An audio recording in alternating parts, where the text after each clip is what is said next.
Stars didn't communicate GDS say we are back to where we want to be. No. Okay. But I'm saying, I love what the coach is saying. I say, Obey Yeah. Coach, and say, see, a boy na 45 minutes first half now. We will lose a lot of games. But that is the same Black Stars. And no question, say, South Central African Republic. Not Central African Republic at 12 Babayara, if ye. No more dominating game. And they did not just dominate. No, only be Bob gave it to me 10 by 5 minutes. Be now couldn't hold. Now, a boka cry, be at 10 minutes. Be after the 10th minute, they seized the game, scored on the 11th minute, outplayed the Black Stars, created numerous scoring opportunities, and eventually won the first half by 2-1 by scoring again on the 41st minute.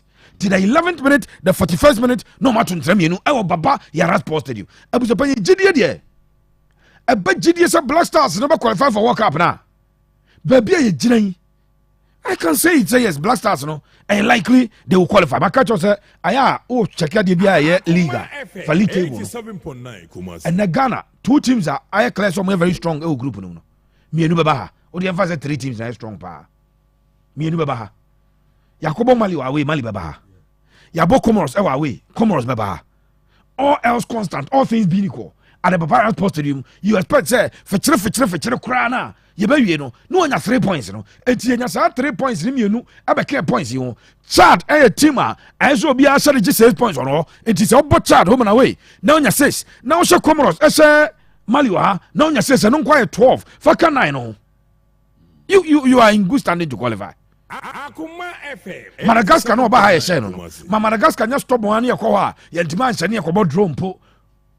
In fact, even if we lose, you expect that the other teams ebe lose omo sa draw mo ho atete omo points na. Enti GDA to qualify for the World Cup, me o GDA se be World Cup no. But GDA se Blasters no aye ye and say abzapanyi unim. Born here born Mali no. Win ye nya na senke ba ye na. And a smooth win. 2-0 pa. Who say you are improving on something? Yeah. And clearly, 3 goals near consider of Bayern. Actually, say, I love what Steve said. Oh, he introduced it. No, GDA because of Bayern and Yebo game. Nipana or inside the Ayabete. Maybe I say. Not because you were GDS coach, but you tactical, your manuma who be an say. Your boys name Bobo who but when you know. And what the venue stands for, and what the venue are provided for the Black Stars over the years, you know. The Aura no was stadium was here Lusu World Cup qualifiers or honing, you know. No GDA. So one baby has something free ban. Yeah. And you know, quite sometimes when you Black Stars, you know. And no baby, a Bama Ghana near GDA, sir, you quite the next Afcona. Ghana, that is a and Yajo. And I qualify from the group. Okay. The last 3 Afcons. 87.9. Bako 2019, you know. Your free group room. And you qualify any about the PM our round of 16 and a Tunisia say 2021 AFCON near born 2022 or Cameroon. We did not make it out of the group young qualifying free group room. I'm Japan 2023 AFCON born 2024 La Cote d'Ivoire. Young qualifying free group room. And you will not increase the number of from 2019 increases out of 24 16 I qualify. Wow. Out of 24 16 I qualify since 2019. Once the pair and Yamaki to the round of 16 and no Tunisia jai kwa in 2019 and tinya Blasters are who GDS ya kwa tournament ya kwa jafe die ya benya GDS ya be free ya qualify for group them but on the balance of play what dey see and run actually say Gabon here neutral grounds will be Gabon is a drop and Rabon your boy no it's a drop and of some said Central African Republic na say ka referee mo be 2 penalties be at least back there a clear pa Jiku didn't go to get that ball was a branch of fire and it was in the box na clear penalty you say baby from the referee 4-4 mateka you go anim it no cause some performance no results na free Mali buy na my GDA pa but performance is identity and none there difference here the old system na the only difference they say and no abono yase bebre unsa under Christina ekeye fechire 1-0 but I no ade no ekoye 4-3 but still difference 1 yes difference 1 now to say 1-0 but then when you buy because you say bebre, by your consider bebre. Yeah. We scored 4, we consider 3. Christian now no one consider bebre. And you on bebre 1. And the opponent net ya na ya is awesome. Ya the Central African Republic for ya last year. See us on 2-1. The difference 1. And we acquire 4-3, still difference 1. Just that. If you want to do critical analysis of the game, was still close. You know what that's so bad. Pa, you three omuntu because Ghana standard no. Akwani mu ma GDA be team bebrebe. We ought to work and work very hard. Ya bad game so coach, you know. Kamadi mo start any idea no. We will talk about it. But the fact of the matter is yes, Ubusa say GDA was ever qualify for the World Cup. We will GDA say Ghana be to qualify for the World Cup. Okay. But say GDA say Blasters no and in the process of coming back. For me, Demi no. Say ya ni adisha Angola mo 1-0 fichire. Say ya ni adisha Central African Republic 1-0 fichire. Say ya ni adisha Madagascar 1-0. Serbia 2-1 1-0 na. And the only difference they say I 4-3. It's 4 goals by, but I consider 3. If it had been any other venue of the venue, I am so confident say and Kabono, you be nanka I draw. And South Central African Republic when that's about draw.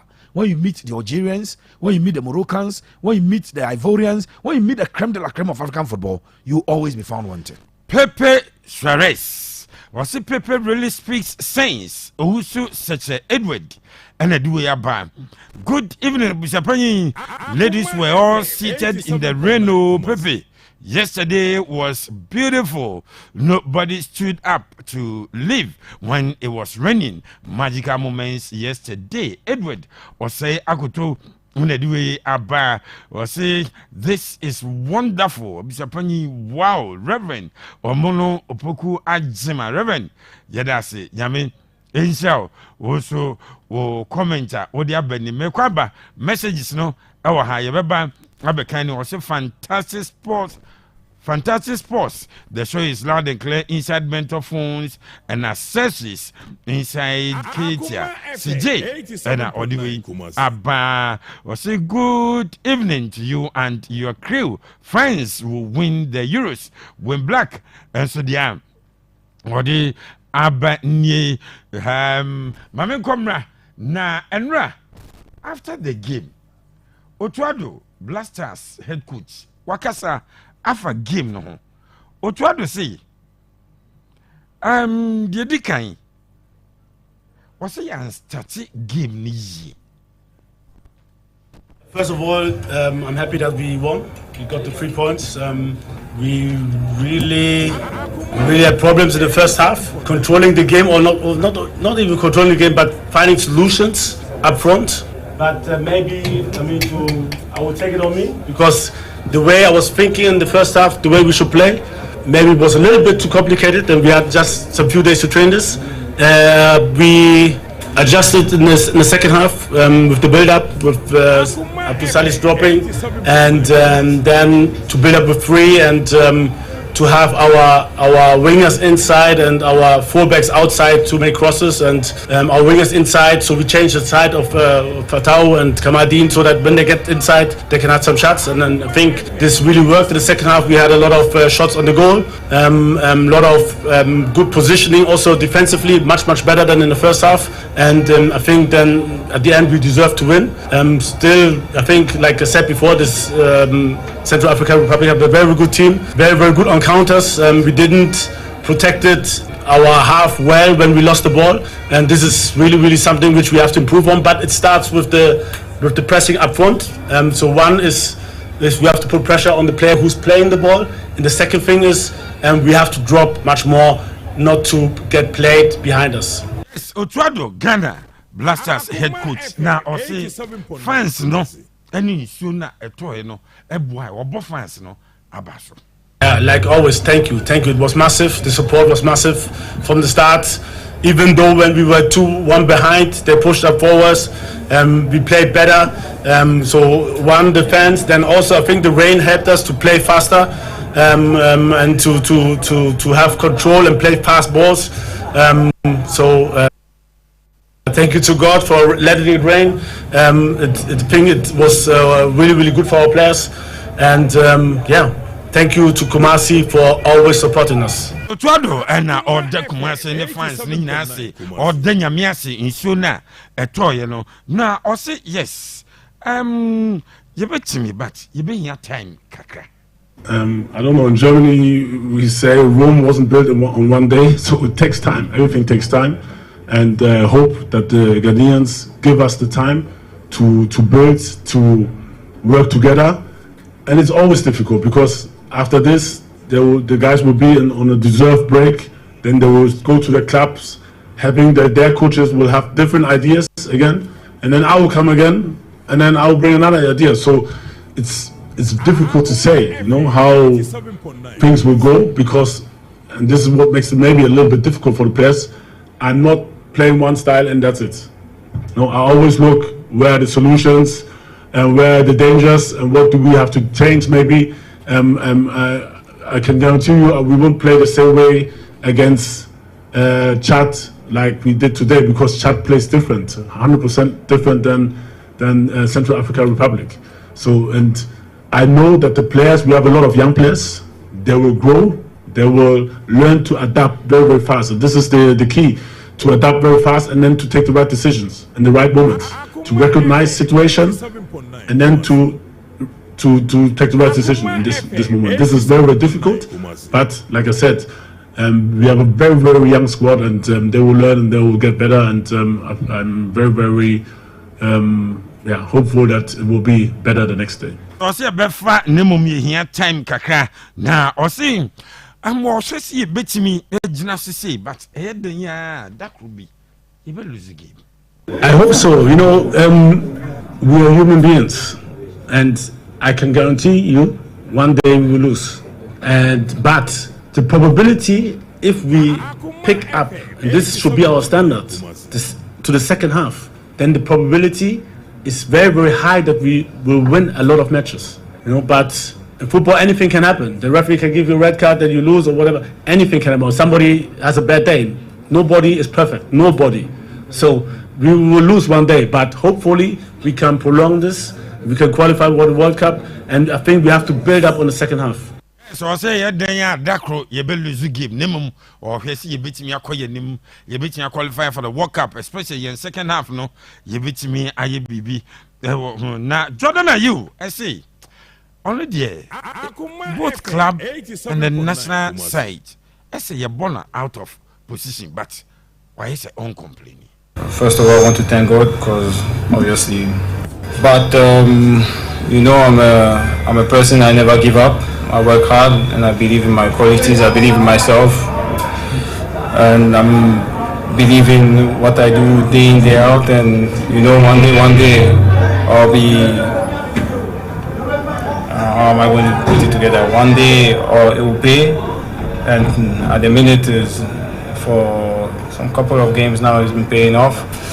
But to be honest, I've been playing out of position for quite some time in the national team, because obviously in my club I was playing out of position as well, and in the national team, but it's not a problem for me, because I just want to be on the pitch, I just want to play football, and I've never complained or anything like that.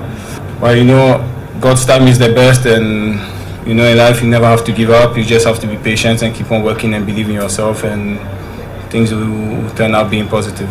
That's it. It's difficult, because it's not something like, I like to play a lot of positions as well, but obviously my favorite position, and when I was in France in the academy and everything, was number 9, and I did start in professional as a number 9 and came to the national team my favorite as a number 9, but because I can play wide, maybe in the pockets and stuff, so obviously it gives the managers the variety to use me a bit everywhere, but it's not something I'm complaining about. But like in football, there's time for everything, and I think God's time is the best. And I don't know, personally, I don't know why the manager opted for me to play up front. You can ask him, I never came to him and tell him that I wanted to play up front. He's the one who decided, so anyway, he puts me or do my best for the team and for the nation, as I've always been doing since the first time I have worn the jersey. Into Jordan and the Casse, the position party and Kenny and Nimu, who named the manager, Nana, no see ya, Uditi, Utrado, or defend Jordan. I know the strikers always know they've been judged by goals, but he's a striker also who can work defensively very, very well, tactical, very, very intelligent, and that's why sometimes you can use him also as a winger because he closes everything down, he works hard, and people don't see this so often. He had good games where I read like, oh, he didn't score, he didn't play well, but for me, he played well there because the defensive aspects are so important in football, and if he's doing it and nobody sees it, it's a shame, but yeah, I'm happy for him. He plays the number 9 because he can hold the ball. He has a good finish, and he has a nose for goals. And I see it in the training. He's hardworking. He's hardworking defensively, and there are games where maybe in future I'll think maybe it's better on the side. There are games, and depends on the opponent, where I think, oh, this is now Jordan's time, because maybe when we have crosses to deliver, he will be there, and he can, even when we're in trouble, he can hold the ball. So, but everything changes with the opponent. Wayne and Otrado or Chim Gentia, Emma or decided say or the Jordan Ekobo and Nimua, a branch and so a case, would you make a coach now and a Dinokobo and I say, or my Amanafa. Eno mienino or more HHMO and Ghana group no yes game a bass on Madagascar and Mali abo goalless after 45 minutes Chad and the Comoros obia intimi entwat na into group I know that is how it stands. Ghana still early group no Ghana 9 points, yes second Madagascar or 7 points, Comoros at the third or 7 points, Mali, fourth, and also 5 points, Central African Republic, and so at the fifth or 4 points, and a Chad, and so on the Comoros or Muguswa or Mobo, or that season, and also a point. Say, Anna and Ra, a core in Africa, and there, Saraf, and Ra, the Blasters of Ghana, Mami Misa, you were at the stadium. Fines from Bar Stadium, more than Moko for more here in Amodom by what inspired the motivation, anything? I think the Kumasi supporters actually over the years more passion for football generally. Main say Black Stars per se, but any product be we any year be no Kumasi for be responded. Because Black Meteors for the ball qualifying game be waha.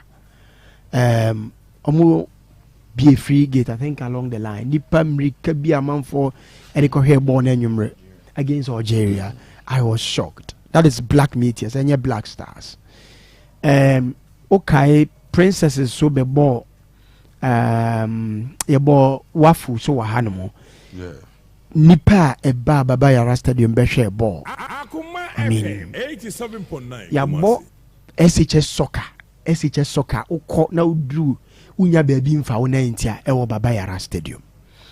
Generally, product biantiana it's not really like Black Stars per se.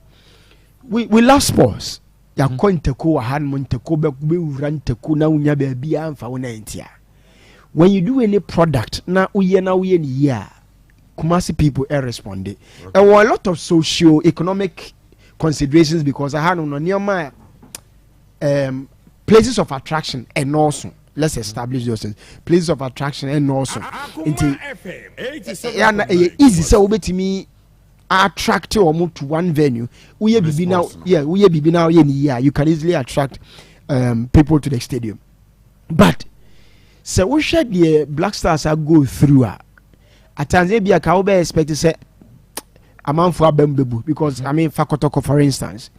Kotoko still amount nipa bebre na do Kotoko but they don't go to watch them. Yeah.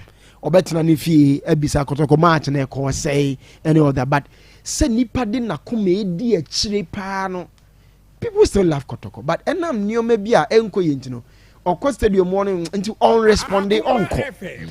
But when it comes to say Black Stars, the passion is there. Odona ye the team no ewo it is easy say you be attracted the numbers at the Abba Stadium or Abba Beshe. And nipa na say Baba Yara timi fa be 80,000, it could still attract 80,000 people to the stadium because a man for pay.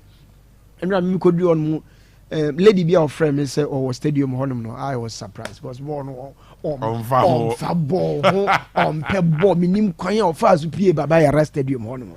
I was surprised. Wow. But it tells you about Black Stars. Or call what is a Kudus about what is a Jordan about Kwakoshebi. So the point of attraction a dorsal.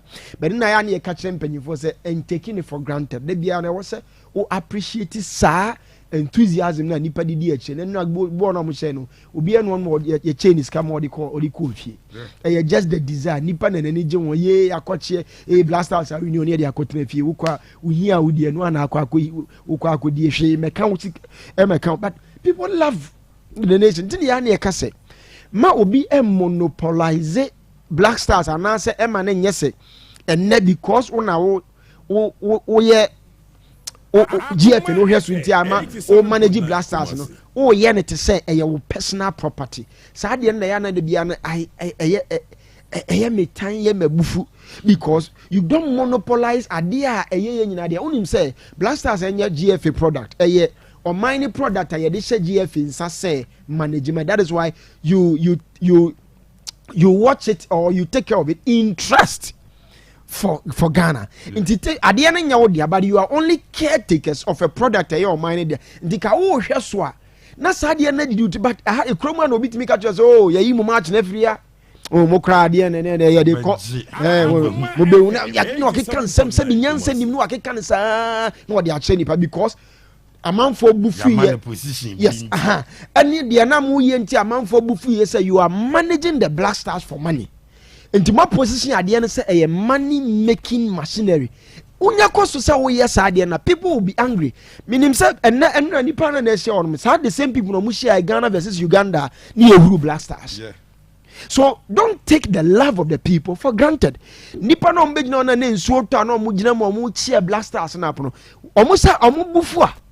Sa nipa no be stadium on say Madagascar ko ombe share Madagascar because so one manage the passion nipa war for the one managing ya ebedu brebi no it can turn around. It is the reason why anytime obi be da odo obe da opabidi amount and taking it for granted and what say oh the bia obomodia kai wo say it is expensive for people to love you. And I mean taking it for granted enki cancer hunu na my Black Stars match the baby adi be ko bia nipa wo dey call 15,000 capacity stadium. People were not watching Black Stars match na empty stadium. Ghana versus Liberia our Crossport stadium it was empty stadium no more bono. Nobody cares about you but all the bad man nipa the odo edi onya hwin free mo instead of so we are now say kan kwa asem de chanti. I am hoping say people have learned and following me share prayer from Mali game na me monitor no I'm monitoring. I am monitoring the way people conduct themselves. I say me can say you answer nipa bi nsia nyansa and say nyansa and I think omusia. It's for now I see it because I mean who say insinuations na say no I think that people are learning because the very moment you try to make say victory no victory then we will leave it to do the other things. The very moment I say oh nipa na ba stadium no ye bi aya bi ntina ma nipa ba stadium then people will begin to expose you. And just if you don't have anything to say, shut up. Just keep quiet. Nama a man for na don't know more than a someone a fool keeps quiet. Yes, he's considered wise. And if how better to Niama, because why you dean what him. Wouldn't say anyway. Say a time 10,000 in my players. I said any news. Say I'm no Babatania say become winning bonus. Because people feel say no. I mean the players on my idea, you know, maybe they deserve their loss. But at the very moment how be what you say sika be di wanim. Na why do you say on tutu ye bi ni won hye ye bi hu bi a why na e ba no then people among for be say so more exposed. But having said that game no otuado say you drew be ni ye kɔ yanimu a otuado be here technical director and I say this fasase mo to be bia otuado say drew be bia ni ye kɔ soro pa Endra Savoy no. So Savoy no what the quality of Ghana players na. Materials that. Yeah. So what the quality of Ghana team no. And Kendra, you be brewo stadium more. Family game them. And now what happened? See, day. Obo a typical 4-4-2 formation. Savoy. Now me analyze Savoy. Now or the Yangao any Babola no ewo on the right side of the attack. And Obo Talona and Solid on the left side of the attack. So wing back and then the winger Ankasa and wing back in the right. And you look at the two of them and I'll deploy the player called Priora and Condombia in the middle. Now, say at the multi-system, no? Coach at the multi-system. The late Endra. Savoy bo multi-system ne perfectly. Ye kwa chira. Ye the ball ne ko mo so na o ma doso. Omo attack here almost Omo attack as almost doso. Ye drum fin so as almost abore so. I just didn't see what they were doing. And then omo ye so perfectly. Now, normally say team be exploit vulnerability be coach be free. We may be you started born and then I realized something. Ali decided need Suleiman ebe kambom wo right side hope. Yeah. Na nkofo je born na born ne ko sa side honum. Nti ebe ko no be say ye shape na say ye defenders ni nyina say obi afa be because as hu de wo ye say Gideon any fatao e shape sasape. Na born ne ko the left side of your team honum no. Ebra Salusu ne jiku be ba omanim no. No ma bobo ni in the middle. And to be say the first goal no say no. If you look at how they scored that, they catch jiku ne Salusu nyina off guard, and then they were flat and now after they omuna na chase Abrante and friend Mafuta no. Savoy is highly tactical or very experienced because what the Uma Baha be shekotoko. What the Uma Well, coach a lot of teams were Africa. So you know, how did we overcome? Okay, so one, Andrea Nyoma be brain come, but Sadia na ye kawa ha say ye pitch no. That time it rained Kotoko any nations FC. And I'm back asem no. FA Cup, me catch say ball no. Say nsuo toa and nsuo gu park ne so ball na efe. That game I enjoyed it very well. And I'm game back so sa toy. It was a Kotoko game back in so toy, beautiful game. Otuado say nsuo na antwa. No, and just what kind of on say elsewhere before they start the game. Ombe water park. Yes. First half. Ekwa no ma water park. The idea is that in fact the entrance can say what park you also you follow chong because there no grass in the pitch hard. No, I also hear furniture say. And yes, you can't grow so any bresam near can. Park in a hard grass. And a phone so as I did. Ain't born over born na enrollee. But Kotokono, you look at game near one, we don't care.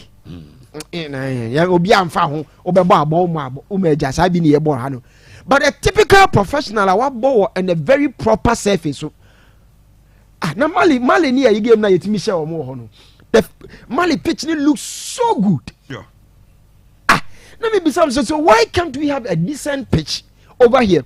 And so to a park and I say I feel ball no movement of the ball no was easier. Yeah. And to ball na ball echo because it's so park a pity balls going forward the end I was saying every game be a Black Star they want to say I hear a pitch now. There was a water pitch in the mouth, and you water it first half, and you do that in the second half. Say you be a pitch in the free because it looks to me say born hard pitch so, and then so anta. Say the otuado ka say or the nyamia say so toy no, and can be a game no, edane because born a hard pitch. One if we need water. To water our pitch. This year, no, we don't because Ghana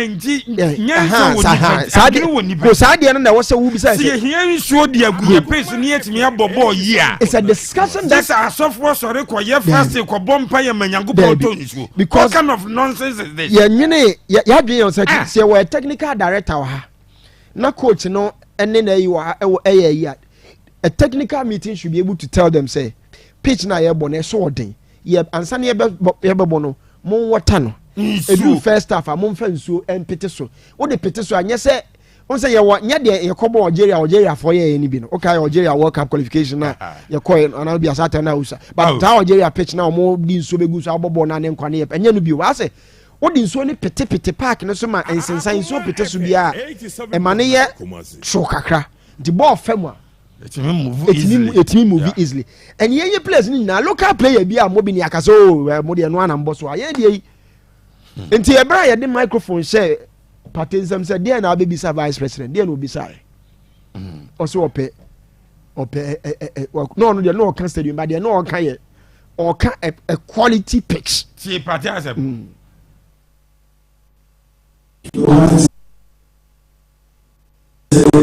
Thank you for coming.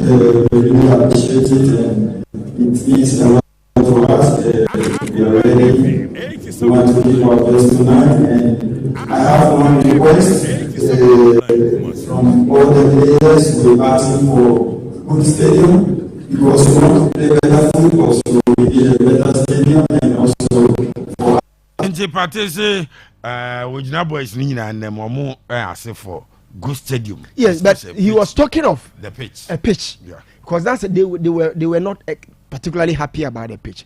Now Savoy tries to exploit you. We always said then the man victory. No. How did we do it? Which was the genuine sana? No. Maubian taking anything for granted. On that day. How did he do it? The number 12 man is the reason. Supporters of course stadium on him. And me can't about be say so. See, there are times utu ani na hwe nipa atwa hia ensu omutimu support wa you cannot disappoint. One, the first goal now you say and thankfully that penalty was soft, but it's okay. I mean you person you qualified here, but LGBT awa here be complaining. I mean less than, but it was a good ni nyaye. Your response to the goal. Clearly also talked about the mentality of say your players and because the mentality of our players is say a typical old blasters now right after the goal is say you know say blasters like do call half corner come give you up in term cry they would have given up. But these guys were still motivated. Say, yes. Possibility. Watch your call second half. No, mobile second half. No, players ni posture. Omudimina. You be drew park. No, so Ali do say do. I said the first version of Ali do say do. No, so for you there was a new version of Ali do say do. Hey, because mind you, only. Ni ibia oye na di go bi bai nim say okay ya oje ball no overlap ya kono ko create an opportunity. So the mentality of our players first pep talk na e call so because we buy no changes bia ma same players na ball first half no same players na be dane ball no. Yes, so it tells you of players omo mentality exercise. Okay. Players are almost free second half no the self belief gidie bi ba say e possible say go for we no we be assess results no ma kan say na me commend it and the man for criticize Kudus but Kudus ball no boy no helped the other players to score and this is the reason oje ball na omuntimi and deploy one player on Kudus and Kudus move bia Kudus ball no oje bia no now you have 2-3 players around him. It is a bad pair. And two kai baby on fatao enya bobby. On no jib or jibono. Attention in ban so. And then he laid the ball for fatao. It is a cruise in Jibono to me attracted a lot of attention. The Ebane say because Savoy catch him says Mujano 1-on-1 or betchon into a Jibona.